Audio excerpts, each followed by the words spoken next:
Olá pessoal, dando continuidade às nossas aulas preparatórias para o Enem.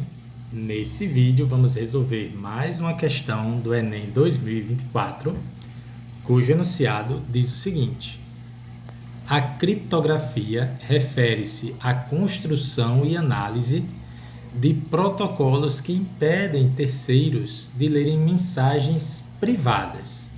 Antes de continuar, do que é que se trata? O contexto aqui de criptografia. Você já ouviu falar de criptografia? Se sim, aí você vai ter mais facilidade na interpretação. Se não, é onde entra a diferença para quem tem conhecimento de mundo, leitura. É importante demais ler, procurar conhecer essas coisas, tá certo? De tudo saber um pouquinho. Muito bem, mas aí para quem não sabe o que é criptografia, o enunciado diz aqui que Júlio César, imperador de Roma, utilizava um código para proteger as mensagens enviadas a seus generais. Assim, se a mensagem caísse em mãos inimigas, a informação não poderia ser compreendida. Nesse código de César, cada letra do alfabeto era substituída pela letra 3 posições à frente, ou seja, o A era substituído pelo D, o B pelo E, o C pelo F, e assim sucessivamente. Só para você ter uma ideia de como é que funcionava, vamos pegar aqui a palavra uva, e olha o que acontecia. O U era substituído pelo X. O V, a letra V, era substituída pelo Y. E a letra A era substituída pela letra D, XYD. Então, a pessoa que pegasse essa mensagem, XYD, ela não saberia que estava tratando da palavra uva. Beleza? Muito bem, então é exatamente isso que esse diagrama está mostrando aqui, como é que as letras eram substituídas, letra do texto original, letra do texto codificado. Muito bem, continuando o enunciado, qualquer código que tenha um padrão de substituição de letras como descrito é considerado uma cifra de César ou código de César. Beleza? Esse que a gente viu substituía uma letra por 3 letras antes ou depois, né? À direita dela, enfim. Mas podiam ser por 4, por 5, por 6, enfim. E aí qualquer código que se comporta desse jeito é chamado de código de César. Não só esse que é substituído por 3 letras à frente. Note que, para decifrar uma cifra de César, basta descobrir por qual letra o A foi substituído. Certo? Porque se você souber o A, ele foi substituído por qual? Aí você consegue descobrir todas as outras. Então era uma criptografia fácil de ser descoberta. Bastava descobrir uma, descobria todas as outras. Pois isso define todas as demais substituições a serem feitas. Uma mensagem em um alfabeto de 26 letras foi codificada usando a cifra de César. Considere a probabilidade de se descobrir aleatoriamente o padrão utilizado nessa codificação e que uma tentativa frustrada deverá ser eliminada nas tentativas seguintes. Então, nesse parágrafo, a gente foi colocado no assunto da matemática, né? Estamos falando de probabilidade, beleza? É uma daquelas questões em que a parte da matemática, a parte das contas é muito mais fácil do que a parte da interpretação. Então, quem não souber resolver essa questão, culpe o verdadeiro culpado, viu? O português, a interpretação de texto, e para isso você precisa ter o quê? Como eu já disse, leitura, prática em leitura. A pergunta: a probabilidade de se descobrir o padrão dessa cifra de César apenas na terceira tentativa é dada por... Queremos saber qual é a probabilidade de descobrir esse padrão dessa cifra de César nesse contexto aqui, exatamente na terceira tentativa, tá certo?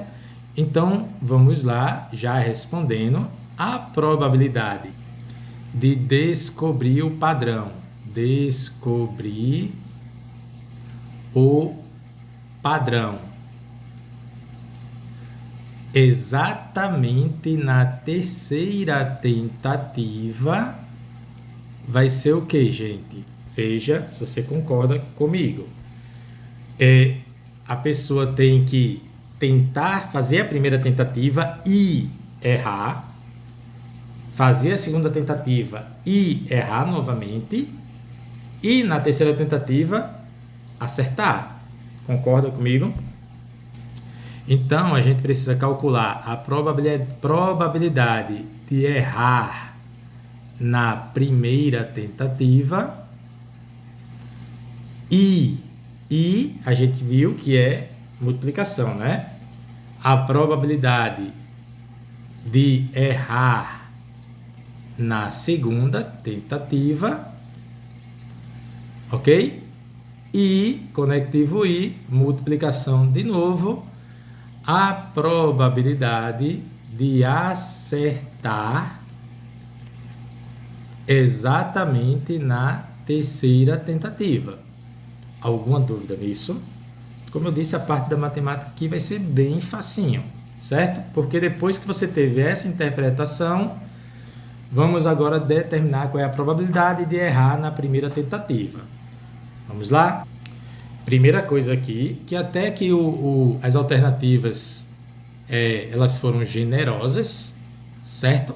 Dá-se a dica aqui, ó, que não é 26 o espaço amostral, o total de possibilidades não é 26, apesar de serem 26 letras, certo? Então, o espaço amostral é de 25, por quê? Porque a ideia é a gente trocar uma letra por uma outra. Então, eu não posso trocar o A pelo A, certo? Entendeu? Então, eu vou trocar o A por alguma outra das 25 letras restantes. Então, o total é 25. E aí, a gente vai trocar uma dessas 25 letras por uma outra, certo? Só existe uma que vai ser a correta, beleza? E aí, como a gente quer errar, existem quantas para a gente errar? Quantas possibilidades? Do total de 25, uma é a correta, 24 são as possibilidades de você errar, ok? Qualquer dúvida nisso, poste nos comentários, tá? Aí a gente vai multiplicar o quê? Pela probabilidade de também errar na segunda. Lembrando que o primeiro erro a gente vai descartar, né? A gente não vai errar duas vezes na mesma coisa. Então agora restam 24 letras, tá? E dessas 24, 23 vão ser de novo erros e uma continua sendo o acerto, tá? 23 mais 1, 24. Então, se a gente quer errar na segunda, temos 23 chances de errar, no total de 24 letras. E aí, na hora de acertar, a gente já errou duas, a gente descarta as duas letras que a gente errou, então restam 23 letras. E agora, dessas 23 letras, existe somente uma que vai ser a letra certa, que vai fazer a gente decifrar o código de César. Então, uma única alternativa, certo? E aí, mais uma vez aqui eu preciso dar os parabéns, né, para o Enem. Ele não foi maléfico em pedir que você resolvesse essa multiplicação, tá? É exatamente a letra E, assim poupando o tempo da gente com cálculos sem necessidade, né? Porque se você sabe fazer tudo isso, certamente você saberia fazer também essas multiplicações. Mas não vamos perder tempo com isso. Beleza? E aí, pessoal? Dúvidas? Se tiver dúvidas, poste nos comentários. Poste lá no grupo do WhatsApp. Professor, que grupo do WhatsApp é esse? Eu vou deixar meu contato aí na descrição. Só falar comigo lá. Entra no grupo, não paga nada. Ok? Você pode tirar sua dúvida por lá. Se não tiver dúvida, parabéns. Até a nossa próxima aula.